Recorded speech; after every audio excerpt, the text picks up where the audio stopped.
want to know which planet was causing your suffering? How about Earth? Hey everyone, Brandflakes here, back with a new Shadowverse 2 video. Now, despite what my clickbait title suggests, I actually think the game is pretty balanced for now, and I think the actual result of a balance patch that I would expect is going to be a small portal buff. I really don't think any class is like obscenely powerful. I think there are certain classes that are kind of unfun to play against for the opponent, but the fact that we have so many different things going on and that everything seems to be within a decent balance of each other makes me feel like that there won't be many nerfs happening, if at all. So these are just theoretical nerfs that I would have if we want to introduce like more archetypes, say in set 4, or if we want to like tone down a class just a little tiny bit. And of course, I'll talk about cards to nerf if we really want to end the class's viability right there because we really hate it or something, if I remember to. So starting off, as always, we'll go through Forest first. Now, I was on record complaining about Forest being quote-unquote worse, but obviously it is a class that succeeds if you are good at it. I think Rika right now is the #1 class rated player in the entire game, so obviously again, massive skill issue on my part. So there are complaints, or you can have complaints about Roach being too powerful once you're too good at it. So what are the 3 cards I would nerf for Forest to tone down its power just a slight amount? I think the only card that you can actually nerf to tone down Roach just a little bit would be Bale. Now the reason why I think Bale specifically is the card that you would nerf a tiny amount to tone down nerfs, or to tone Roach down slightly, is because it's a card that's probably the most elegantly nerfed to not like completely rip Roach out of the meta. And the nerf I would have for Roach, or for Bale rather, would be increasing his cost from 8 to 9. This slows down his cost reduction just a little bit, because a lot of the high roll scenarios where you kind of die before you have a chance to play the game is when the Roach has an early Bale or like a slightly later Bale, and increasing his cost by 1 would reduce the amount of times where you could kind of just die on turn 8 to like double Bale 1 Godwood, or like double Bale and 2 Godwoods that just come out of nowhere, because it does happen quite often. And then obviously it would lower the win rate of certain Roach patterns where you just barely have enough to make Bale 0 at the end of a turn, and then you die on like turn 8 instead of turn 9, which was like the turn you needed to kill the Roach player. And obviously the Bale nerf might not be that impactful overall, just because there are ways to reduce Bale a lot as a Force player, and you can adjust your deck according to that. But I think increasing Bale from 8 to 9 would be enough to tone down the best Roach players just a tad, to the point where Roach isn't as dominant in the upper limit of skill. But again, because Roach is really hard to play, I'd be surprised if you want to nerf it that much. And then the other cards you could nerf for Roach if you really just want to murder the entire deck would be Rhinoceros Roach, obviously. For me, the way you would nerf Roach itself would be to, like, if you want to keep the theme of Roach somewhat playable, but make sure that the current identity is totally gone, is I think you could actually make the fanfare, like if you hit 3 combo, make this gain 5 attack. And I think that's a kind of an interesting way to balance it, because that means that Roach still has, or that means that Roach now has really efficient reach for technically cheaper combo, but you're no longer able to OTK people with like, a 9 damage and 10 damage Roach, but it does make Roach technically more powerful in smaller bursts. So instead of having to like, combo up to like, again, 7 or 8 cards to one-shot, you can now like play 2 cards and have a really efficient Roach turn, or have stuff like maybe like Fairy Tamer into Fairy into Lily, and then play your Roach. And while originally that would have been a 4-attack Roach, gain 1 attack for a combo that you might not have originally gotten access to. So I won't pretend to know how impactful that change to Roach would make it, but I think it's like the sort of balance change that you could give the card. I think it kills the original identity of the card, because I know that Roach's identity is like infinitely scaling to combo, but if you want to make it more easily maintained, then I think you would just have another combo 3 give X attack to the card, like wherever the dial needs to be to make it balanced. And then the final card you could nerf for Roach is Carbuncle. Now I think the quote-unquote more fair nerf to Carbuncle would be dropping it to a 1-1.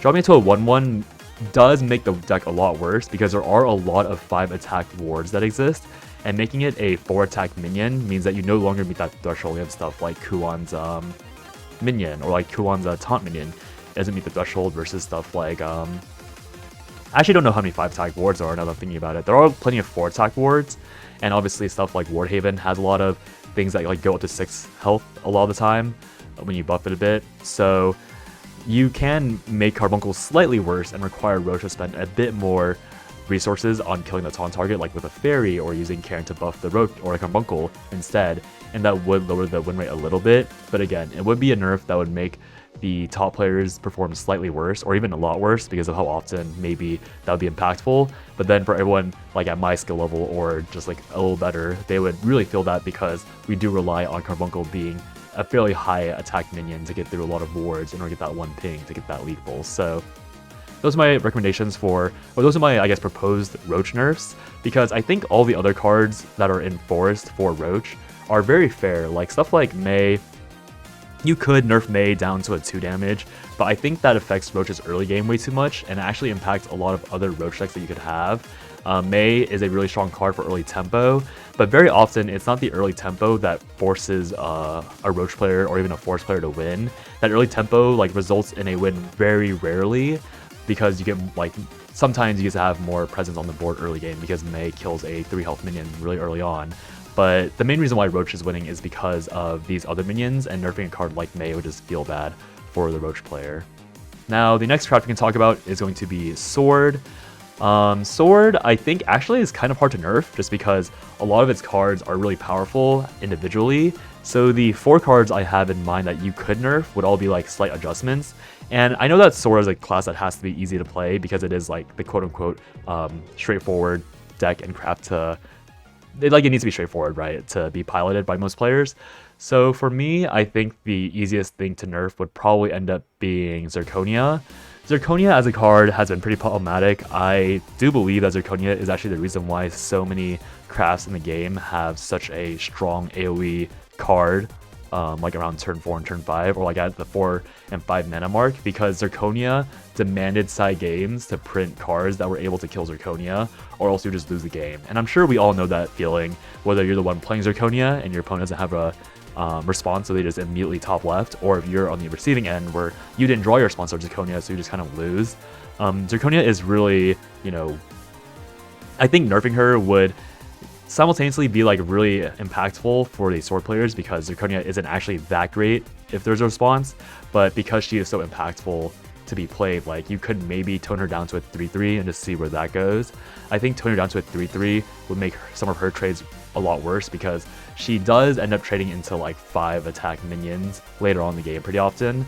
So right now she's surviving as a 6-1, but if you make her a 5-5, she dies as a 5-0. Or maybe that makes certain ranges for, like again, you might trade into a 4-4 and she'd be a 6-2, but as a 5-5, she'd be a 5-1, and a lot more classes have access to 1 damage pings than 2 damage pings, and so that makes her feel quote-unquote more fair. The other 3 are like more, I guess, interesting nerfs because these are these 2 rather are standard cards, but this one is more if you think aggro is a problem. I think the nerf to Flashed Up Quickblader would be making it a 2-mana 2-1 Storm, just because that removes its ability to be comboed with Zirconia. If you're like, you know how Zirconia can be Evo if you're going first, so sometimes what the Sword player can do is they play Quickblader with Zirconia Evo and do 2 damage to your face. It's not a really powerful combo by any means, but it is something they can do, and removing the main 1-drop rather from Sword's playlist is probably enough to basically kill aggro Sword by itself, while still letting aggro Sword be somewhat playable in the mid ranks because it's still, you know, aggro. Aggro can still high roll and you low roll and you can still play the game after that.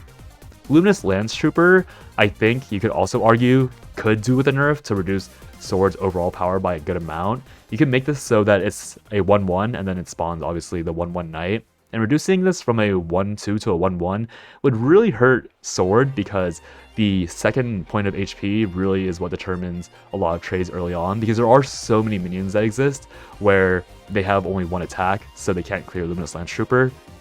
So many things only deal 1 ping early game, like Fireworm, and then not even mentioning the fact that sometimes you're forced to Evo Luminous Lance Trooper into a 3-4, that 4th point of HP is really relevant again against things that are like 3-3s, because that is what lets Sword clear and like cope the mid game if they don't have Zirconia and they're clearing a minion, and then that 3-1 demands you to trade into it. So if it's now a 3-3 and it doesn't live, then that's just a way worse card for Sword. And then Vows, you could just make a 1/1 as well, just like reducing the stats slightly is really impactful because oftentimes, at least during the mid-range meta, Vows being a 4/3 taunt or 4/3 ambush unit would give Sword just barely enough reach to kill with an Albert later on. So for example, 4/3 plus 3 with an Albert would be 19 damage. And so Sword having 1 damage of ping somewhere, or even just saying like, let's just pretend that you have a Quick Blader, for example, like turn 10, if you have a Vows that maintained the board and you somehow Super Evote him, and then you Super Evote your Albert with a Quick Blader, that is technically just straight up lethal. But if you nerf Vows by 1 attack, that no longer works. And then Vows missing that 1 attack. Like, we all know the pain of losing games where we lost because our opponents had 1 HP, and Vows losing that 1 damage would make that scenario a lot more common for Sword. The next class is going to be everyone's favorite class to talk about nerfs for. It's going to be Rune. I think the main problem that everyone agrees on is Dimension Climb. There's a lot of ways to nerf Dimension Climb that might let Rune live. I think the most, I guess elegant isn't really the right way to say it, but I think the most neutral way of definitely shifting the needle on Rune's play rate without totally making the deck feel terrible to play is moving its 18 cost up to 20. Just because if you've played a lot against Rune, you'll notice that sometimes they like barely squeeze out. Like, let's say that they play Sage Light, right? They play Sage Light into a 7 mana Dimension Climb, and that's because they barely squeezed out the cost reduction for Dimension Climb. So increasing its cost by even a little bit removes a lot of these silly like, oh, I barely managed to get the cost down. But it doesn't remove the fact that sometimes Rune has a lot of excess spell boost. So for example, you get the perfect curve of having like 1 or 2 Dimension Climbs in hand, and then you play your Burgeon, and then you play Angrea, and then you play Kuon. And when you have a high excess of spell boost like that, the nerf to Dimension Climb's total mana cost won't be as noticeable because you're already over reducing it anyways. It matters more for the times where Rune is slightly unlucky, and then therefore they are like working with whatever they can get, and whatever they can get being nerfed by that much is a really big deal. I think the way you really kill, okay, in all honesty, I think Cocytus Decline, while it's a really toxic combo, is a lot of the reason why Rune is even playable, just because Rune doesn't really have great win conditions that are consistent outside of Cocytus Decline. Like, relying on Kuon, Climb, Kuon is really, really risky, and again, I also hate Cocytus Decline, but saying that we should just make it recover like max PP -1, or I think that's how most people would say you nerf it. Like, you just don't let Rune recover to max play points, which lets them play Astaroth's Reckoning, or whatever it's called, which is the spell that's 10 mana and reduces your enemy's HP to 1, which usually ends up getting you killed because you Super Evo Cocytus, who does a Super Evo ping, which kills you. So I think Rune does sadly actually need that. I know it makes the deck really, really toxic, but I also think my version of the nerf, where you increase the cost by 2, does remove the instant like turn 10 climb Cocytus, like Cocytus climb kill, right? Like, my nerf, where you increase it to 20, is technically more elegant while still allowing Rune to have that level of unfairness that it needs to be like a competitively viable deck. Now, the other nerfs you could do, this is kind of a combo nerf because I'm pretty sure Norman and Sagelight are equal healing. You could reduce the healing from Sagelight down to 3, which simultaneously lets you reduce Norman's healing at 3. The second point of HP matters a lot over the long run, like healing 6 with Norman instead of 4 will result in you getting killed a lot more often by these more aggressive decks. And the real question is whether or not you think that Rune is really blocking out aggro decks that consistently. If you are someone who thinks that Rune totally shreds aggro decks, then you might think this nerf is fair.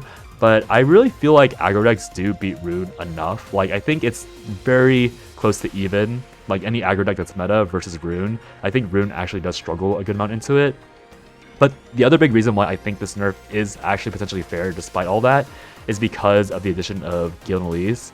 Gildan Elise giving you another layer of healing means that nerfing Norman and Sagelight could maybe be fair in the long run, but it's hard to say until we see what the next set brings. Because right now I think Loot versus Rune is just barely fair enough that Loot actually isn't super unfavored. Like, I think Loot may be even to maybe slightly favored depending on how badly the Rune player draws. And then our favorite couple, Anne and Grea. I know that this card is always like complained about because of how large the minions are. This is another version of nerfs where you could say maybe you reduce the stats of Angrea by a little bit, Maybe you could reduce Angrea to 3/3 instead of a 4/4, so that you have two 5/5s instead of a 5/5 and a 6/6. And then reducing her down to a 5/5 lets a lot more minions clear her easily, because again, as we talked about with Zirconia, that one less HP matters a lot when it comes to certain thresholds. So for example, Val's now one-shots Angrea, which makes Angrea way worse against Sword.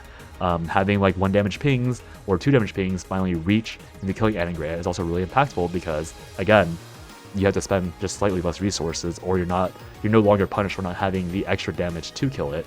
And then that stacks up on and on. Like, you can also say you can reduce the spell boost effect or reduce the evo efficiency, but I really do think that if you want to have an actual impact on win rate that's noticeable, you do just reduce the raw stats of these minions that just have too high of stats, generically speaking. And I think you cannot nerf Kuon. I know people don't like Kuon as a card, but Kuon is kind of like the standard of power for Rune. So if you nerf Kuon, I think the class genuinely just flops over.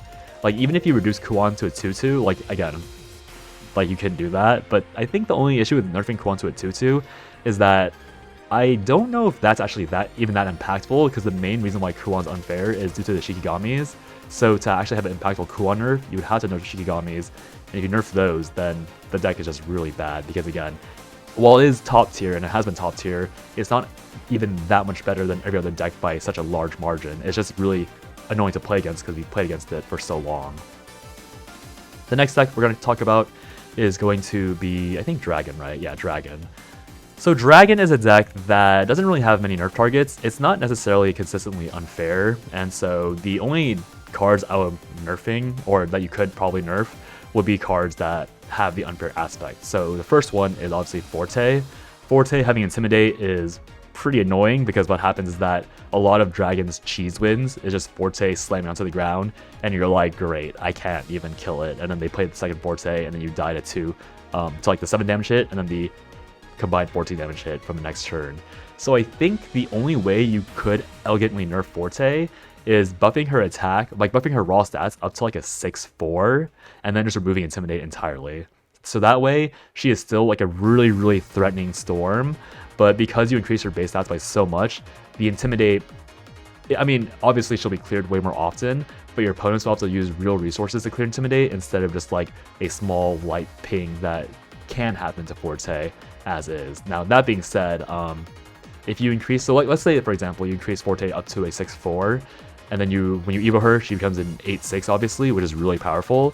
Stuff like Val's, which does clear her now, wouldn't clear her after that. So but then you would be able to evo something and clear her anyways. So certain reaches wouldn't be able to clear her, but you would, like, for example, like, I mean, yeah, there's not really much else, I think, now I'm thinking about it. Like, you'd have to have a stronger Stormblast as Rune, but like, Rune usually has pretty powerful Stormblast anyway, so wouldn't matter that much there. So instead of just having Forte being this uninteractable unit that just demands you have a response, she now becomes a slightly higher value unit, but can be dealt with by actual players and things.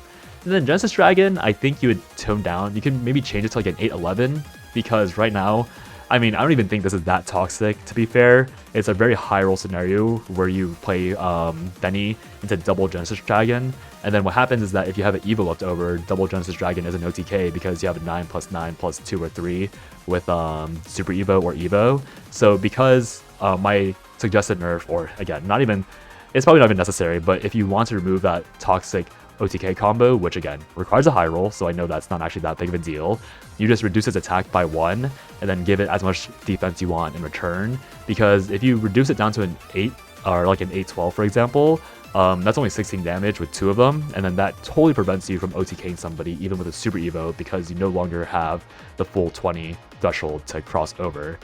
And then the last one you could nerf, which again, I don't really think they should nerf, would be Seasoned Merman. Exact same nerf as Angrea and Zirconia. You just reduce its raw stats down by 1, just because it is a very, very fat stack stick minion. And I think nerfing Seasoned Merman down to a 2/2 would only be fair if you reduced all the stats across all the minions I'm talking about. So for example, Zirconia, if you nerf Zirconia to a 3/3, then you should probably nerf Merman down to a 2/2 just to keep it in line with everything else. But I don't think you should just nerf Seasoned Merman to a 2/2 in isolation, because Dragon already isn't that great of a deck. It just has certain unfair interactions like Forte that require a nerf way more than other things if you really thought it was a problem. The next deck we're going to talk about is going to be Abyss. Now, Abyss is funny just because I think as a craft, it's not really popularly known for needing nerfs, but there is a singular card I think that really carries Abyss on her back, or on her 3 backs, you could say, and that's going to be Cerberus. Now, the issue with Abyss's cards is that they don't really work that great independently besides Cerberus.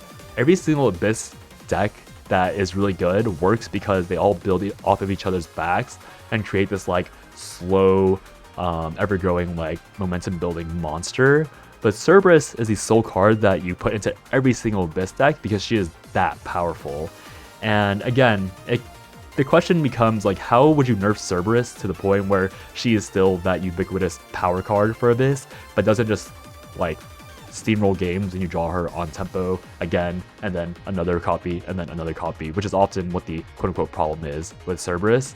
I think, in my opinion, the way you would nerf Cerberus is to make the Necromancy go up by 2. So instead of 6 Necromancy, you make it 8 Necromancy. So that way, if the Abyss player was playing an actual deck, they are punished a little bit less for... they're punished a little bit less because they actually have minions on board and they're trading with stuff on board. But for example, those type of Abyss decks that like just play one large minion over and over again, or even Abyss players that like low roll their cards. Like, okay, so let's go with Mode Abyss for example, right? Mode Abyss right now has a lot of cards that they play that don't actually generate minions, but obviously playing spells does add to Necromancy. But the thing is that mid-range Abyss has a lot more spells and minions that will generate bodies, like multiple bodies for you to get more Necromancy off of. So Mode Abyss right now plays stuff like Chaos Cyclone, it plays stuff like, what was it? The other 3 Chaos spells. So Streaming and Loathing and Chaos Cyclone, for example, give you Necromancy. But something like Castle of Entwining doesn't, I think, because I don't think it counts amulets being destroyed. It only counts minions being destroyed and you actively playing spells. So by nerfing, by increasing the cost of Necromancy, you then punish the decks that don't really contribute to the Necromancy aspect of Abyss as much, and therefore you open up certain scenarios where there's actually a downside for having Cerberus in your deck if you're not playing around the Necromancy aspect.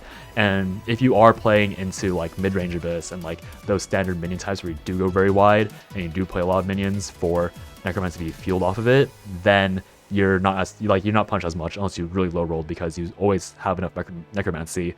Like for example, playing Undead Soldier basically solos the entirety of Necromancy by itself for your first Abyss or for your first Cerberus or 2.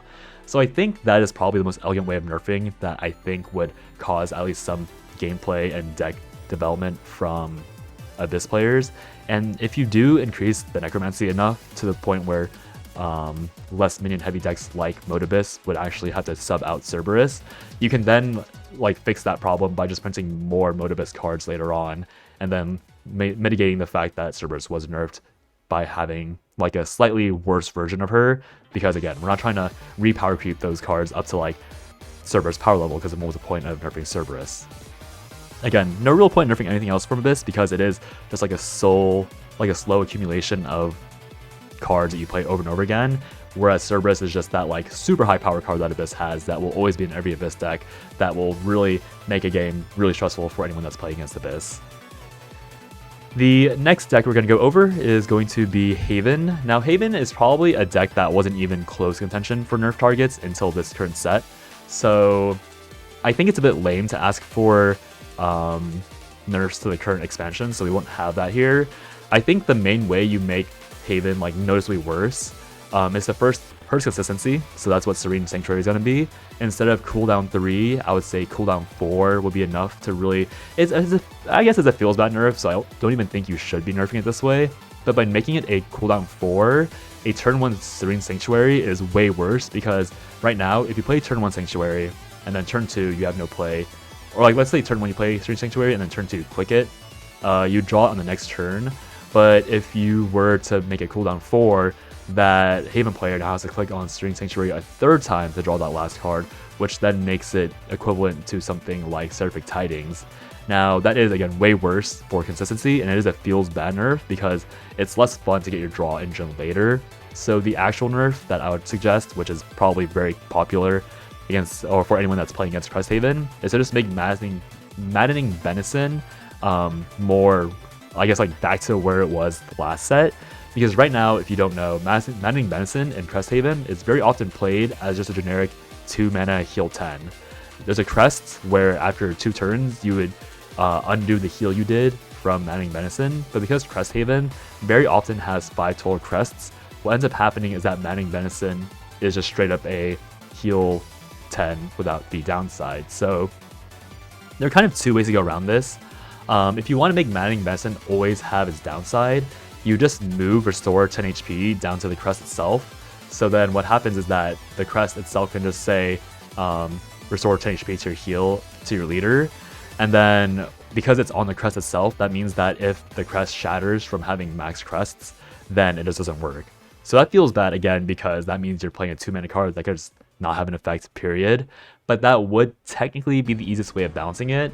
The only other way I could see of balancing it would just be reducing the numbers associated with it. So instead of a 2 mana heal 10, you make it like a 2 mana heal 8 or a 2 mana heal 6. So it's still like an impactful heal, but the cheese way of using it isn't as really rewarded because you get less value out of it. So it'd be like heal 10 or it'd be like heal 6, deal 6, heal 8, deal 8, like that sort of nerf. I don't think the rest of Cresthaven's package needs a nerf because the deck, again, is very strong, it is very good, but it's not so insane that it's just destroying everything in the meta. Certain decks like Loot Sword, while people like Loot Sword, like Face Dragon, while those matchups feel really bad for the other side, it is still winnable if the Haven player doesn't draw well. And then not drawing well, you know, is covered by the feels bad nerf of Strange Sanctuary. And then sometimes Maddening Venison is not even relevant with Cresthaven's win, so it's like not, it just feels bad to see the Cresthaven go from like 18 HP to 20 HP because they played Maddening Venison with the other heal cards they have. So I think the Maddening Venison nerf will be more popular with the community.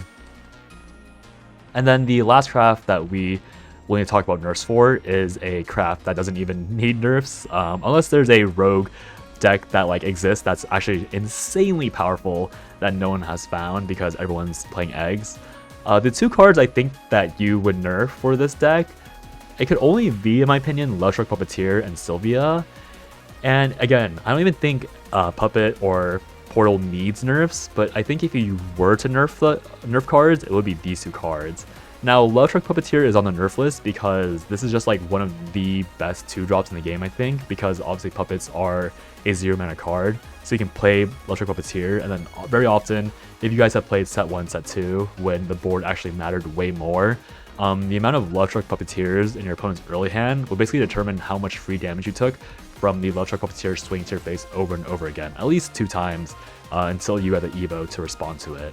And so, if you nerf Lovestruck Puppeteer down to like a 2-1 or a 1-2, or even a 1-1, that would make the punishment from it a lot less and make it more clearable. But again, like Puppet or Portal doesn't even need nerfs, but I think Lovestruck Puppeteer is probably one of the strongest cards that you could maybe adjust a little bit to make Portal feel a little bit more fair, assuming that Tempo Portal would ever be relevant, which again, it barely is because of how weak board-based decks are if they don't have an unfair late game plan, which Portal no longer has. And the other card I think you could nerf would be Sylvia. The only nerf I would suggest personally would be reducing the heal down just a little bit. I think the stats are pretty fair for its cost, and the draw cards is rarely played anyways. And the evolve effects are also like, they're pretty annoying, but again, because we've moved away from board-based gameplay, Sylvia is mostly used for the heal. So if you adjust the heal down by 1, if you played 3 Sylvias, you lose 3 HP, and then that will affect a few games here and there, which would move Portal's power level down a little bit if it was, again, an actual major problem, which it isn't. So yeah, those are going to be my suggested nerfs for all the crafts. Again, I think the game is very decently balanced right now. I think there are things that are very unfun, but because most classes or most crafts revolve around that kind of unfun aspect, and they're all very different flavors of unfun, I think it's actually kind of, and ironically makes the game a bit more fun because we see all these different types of like silliness going on compared to last set where it's just like big board, big minion, Migo face, like sort of decks. So yeah, If you guys have any more nerf suggestions, if you guys have wild nerf suggestions that would just kill a class, feel free to leave it in the comments. But otherwise, that'll be the video. So I hope you guys have a good day or night wherever you are, and I'll see you guys next time. Bye bye.